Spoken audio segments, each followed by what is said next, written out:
दोस्तों नमस्कार। जितने भी विद्यार्थी हमारे ऑनलाइन प्लेटफॉर्म से जुड़े हैं उन सभी का मैं फिर से हार्दिक स्वागत करता हूं।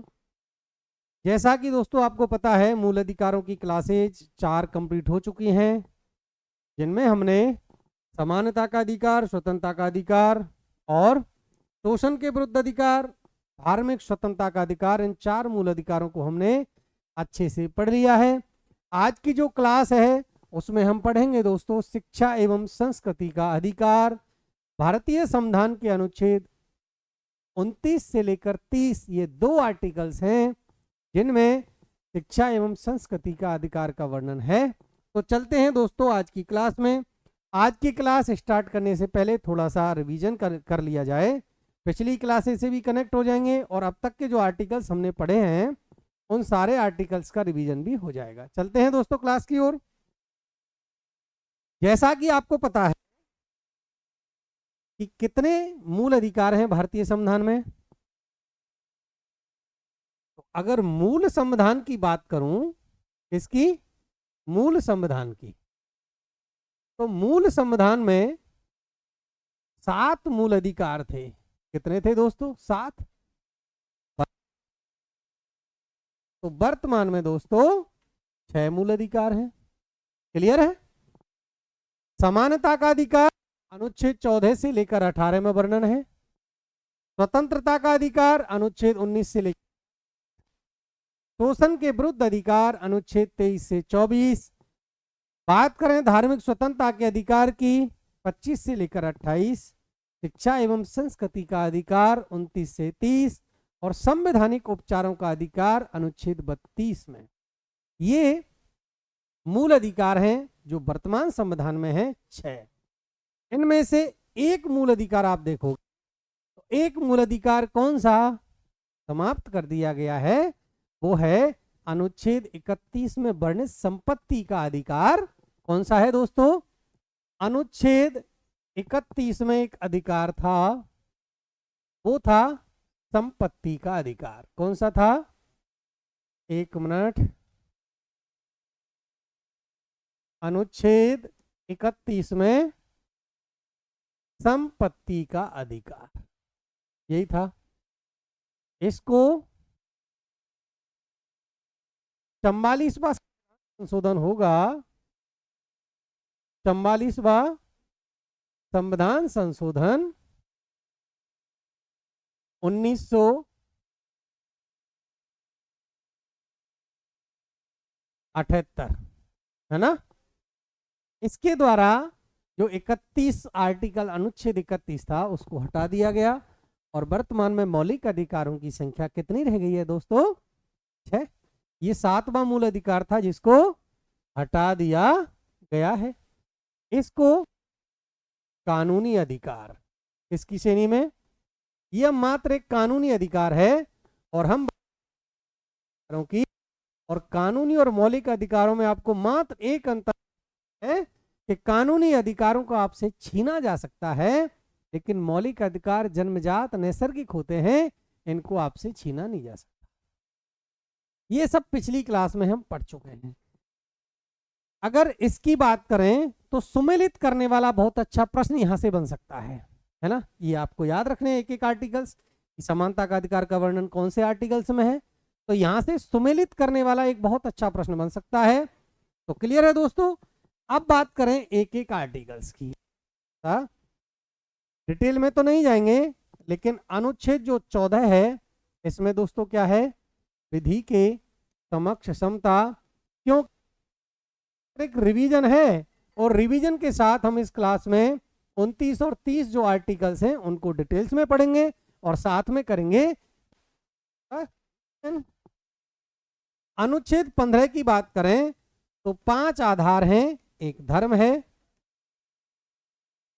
लिंग है, मूल वंश है और क्या है दोस्तों? जन्म स्थान। क्लियर है? इन 5 जो आधार हैं, आप किसी प्रकार का क्या है? भेदभाव का निषेध है। ये आपका आर्टिकल 15 वर्णित करता है। बात करें अनुच्छेद 16 की, तो अनुच्छेद 16 में दोस्तों क्या है? लोक नियोजन में अवसर की समता। क्या है? लोक नियोजन में अवसर की समता। क्लियर है दोस्तों? लोक नियोजन में अवसर की समता का वर्णन है अनुच्छेद 16 में। अनुच्छेद में अस्पृश्यता अर्थात छुआछूत का अंत है।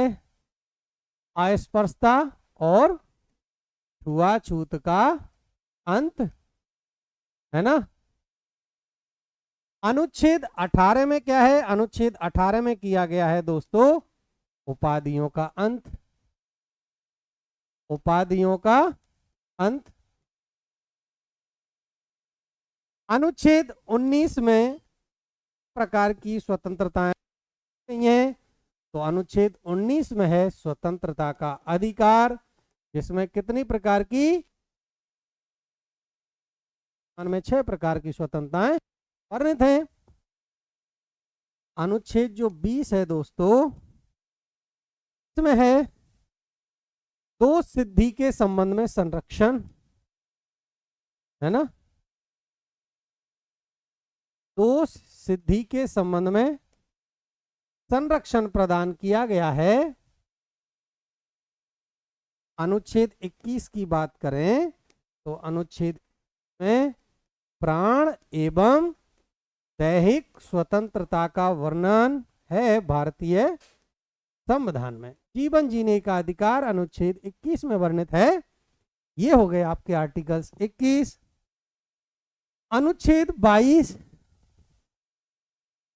अनुच्छेद 22 में है दोस्तों गिरफ्तारी एवं निवारक निरोध से संरक्षण प्रदान किया गया है। अनुच्छेद, है ना, गिरफ्तारी एवं निवारक निरोध से संरक्षण प्रदान किया गया है अनुच्छेद 22 में। अनुच्छेद 23, अनुच्छेद 23 में है शोषण के विरुद्ध अधिकार, जिसमें आप देखोगे एक तो है बलात् श्रम, है ना, और मानव दुर्व्यापार का प्रतिषेध।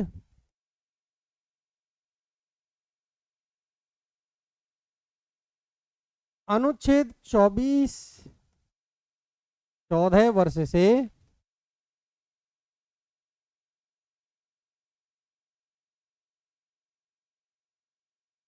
आयु वर्ग के बच्चों कारखानों में, है ना, एक तरह से ये कहें जोखिम भरे कार्यों में, जोखिम पूर्ण या जोखिम भरे कार्यों में नियोजन पर रोक लगाता है अनुच्छेद 24। नियोजन में प्रतिषेध या रोक है ना। बात करें अनुच्छेद 25 से लेकर जो 28 है, अनुच्छेद 25 की, अनुच्छेद 25 में है धार्मिक स्वतंत्रता का अधिकार। 4 आर्टिकल्स में वर्णन है। इसमें आप पढ़ोगे अंतःकरण की स्वतंत्रता, है ना, अंतःकरण की स्वतंत्रता।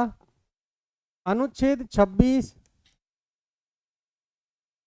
अनुच्छेद 26 धार्मिक संस्थाओं के प्रबंधन की स्वतंत्रता प्रदान करता है।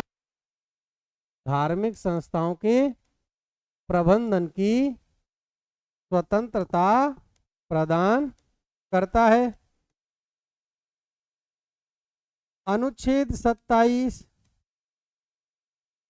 धार्मिक कर, है ना, अगर राज्य किसी एक धर्म विशेष के लिए किसी टैक्स से किसी एक धर्म विशेष को संरक्षण प्रदान नहीं करेगा। अनुच्छेद 28 में धार्मिक शिक्षण संस्थानों में प्रवेश, धार्मिक शिक्षण संस्थानों में प्रवेश को लेकर स्वतंत्रता प्रदान की गई है। ये थे आर्टिकल्स 14 से लेकर आर्टिकल 28 तक दोस्तों। और आज की क्लास का पहला जो आर्टिकल है, अभी तक हमने रिवीजन कर लिया है जो पिछली 4 क्लासेज में हमने पढ़ाया है ना। डिटेल्स में हम पिछली क्लासेज में पढ़ चुके हैं, लेकिन आज की क्लास में मैंने आपको चारों क्लास से कनेक्ट करने का प्रयास किया है। और अब चलते हैं, आज की क्लास का पहला जो टॉपिक है वो है अनुच्छेद 29। अनुच्छेद 29 और 30 दो जो आर्टिकल है ना, इसमें संस्कृति शिक्षा एवं संस्कृति संबंधी अधिकार हैं जो अल्पसंख्यकों को प्रदान किए गए। एक तरह से मैं कहूं, अल्पसंख्यकों के हितों को संरक्षण प्रदान किया गया है आर्टिकल 29 और 30 में। अल्पसंख्यक की बात करें तो अल्पसंख्यक दोस्तों होते हैं अल्पसंख्यक, अर्थात जिनकी संख्या कम है। अब कम कैसे है, तो कम का आधार हो सकता है एक तो धर्म के आधार पर और एक भाषा के आधार पर। ये दो प्रकार से अल्पसंख्यक बताए हैं अनुच्छेद 29 और 30 में। पहला प्रश्न जो बनेगा यहां से वो इस युग्म को लेकर बन सकता है। बहुत अच्छा प्रश्न। पहला तो ये संस्कृति एवं शिक्षा संबंधी अधिकार भारतीय संविधान के कौन से अनुच्छेद में वर्णित हैं, तो आपका आंसर होगा दोस्तों अनुच्छेद 29 और 30। ये दो जो आर्टिकल्स हैं, इन दो आर्टिकल्स में शिक्षा एवं संस्कृति के अधिकार वर्णित हैं भारतीय संविधान में। क्लियर है। अब अलग अलग बात कर लें तो देखो अनुच्छेद जो 29 है, प्रश्न तो बना युग्म को लेकर कि भारतीय संविधान में शिक्षा एवं संस्कृति के अधिकार कौन से अनुच्छेद में है। आपका आंसर हो जाएगा 29 और 30 में। अलग अलग की बात कर लें कि अनुच्छेद में क्या है, तो आपको याद होना चाहिए कि अनुच्छेद 29 अल्पसंख्यकों के हितों का संरक्षण करता है। क्या करता है, अल्पसंख्यकों के हितों का संरक्षण। और अल्पसंख्यक की अनुच्छेद 29 में दो, धार्मिक आधार पर अल्पसंख्यक और भाषा के आधार पर अल्पसंख्यक। अगर मैं ये कहूं कि दोस्तों भारतीय जो संविधान है ना, वो जो अल्पसंख्यक हैं वो चाहता है कि आप अपनी संस्कृति, अपनी भाषा, अपनी लिपि का प्रचार प्रसार करें, है ना, क्योंकि इनकी संख्या कम है। और जब संख्या कम होगी तो इनकी जो संस्कृति है वो कहीं लुप्त नहीं हो जाए, इनकी भाषा और लिपि कहीं लुप्त नहीं हो जाए। तो इसके लिए विशेष संरक्षण प्रदान करता है हमारा भारतीय संविधान, जिसका वर्णन है अनुच्छेद 29 और 30 में। क्लियर है दोस्तों। चलते हैं अनुच्छेद 29 की ओर। अनुच्छेद 29 में अल्पसंख्यकों के हितों को संरक्षण प्रदान किया गया है। और अल्पसंख्यकों की दो कैटेगरी हैं, धर्म के आधार पर और भाषा के आधार पर। अगर बात करें तो दोस्तों देखो 6 प्रकार के अल्पसंख्यक बताए हैं। कितने प्रकार के? 6, जिसमें मुस्लिम, है ना, जैन, बौद्ध, ईसाई, पारसी और सिख। ये 6 अल्पसंख्यकों की श्रेणी में इनको रखा गया है। और इन 6 अल्पसंख्यकों को ही भाषा के लिए, लिपि के लिए, इनकी संस्कृति की संरक्षण के लिए भारतीय संविधान के 29 और 30 इन दो आर्टिकल्स में विशेष प्रावधान किए गए हैं। याद रखेंगे 29 और 30 को। 29 में अल्पसंख्यकों के हितों का वो है संरक्षण, जिसमें 2 बिंदु हैं और दोनों के दोनों ये रहे आपके स्क्रीन पर। भारतीय संविधान का अनुच्छेद 29(1) के अनुसार भारत के प्रत्येक नागरिक को भाषा, अपनी लिपि और अपनी संस्कृति रखने का अधिकार है। क्लियर है। 3 कौन कौन से? एक तो भाषा, एक लिपि और एक है दोस्तों संस्कृति। इनको बनाए रखने का अधिकार देता है भारतीय संविधान का अनुच्छेद 29(1) कि आप अपनी संस्कृति, भाषा और लिपि को बनाए रख सकते हो। ये क्या है? आपको अधिकार है। अनुच्छेद की बात करें, अनुच्छेद 29(2) के अनुसार किसी भी शिक्षण संस्था में जो राज्य द्वारा पोषित है, अर्थात निजी नहीं है, क्या है? राज्य द्वारा पोषित है उसमें किसी भी नागरिक को धर्म, मूल वंश, जाति, भाषा, लिंग के आधार पर वंचित नहीं किया जाएगा। कोई ऐसी शिक्षण संस्था है जो राज्य द्वारा पोषित है दोस्तों, तो उसमें धर्म, जाति, लिंग, मूल वंश, जन्म स्थान के आधार पर आपको उसमें वंचित नहीं किया जा सकता है, अनुच्छेद 29(2) के अनुसार। 30 की बात करें, अनुच्छेद 30 है शिक्षण संस्थानों की स्थापना और प्रशासन करने का अल्पसंख्यकों का अधिकार है। कि जो अल्पसंख्यक हमने बताए थे आर्टिकल 29 में, कितने बताए? 6, और आधार रखा भाषा के आधार पर और दोस्तों धर्म के आधार पर।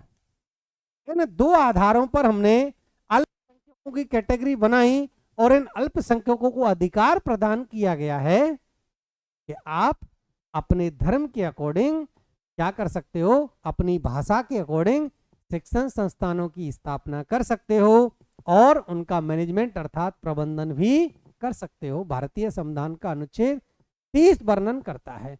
आप देखते हो, है ना, जैसे मुसलमानों के लिए मदरसों की स्थापना है वो आर्टिकल 30 के अकॉर्डिंग की जाती है।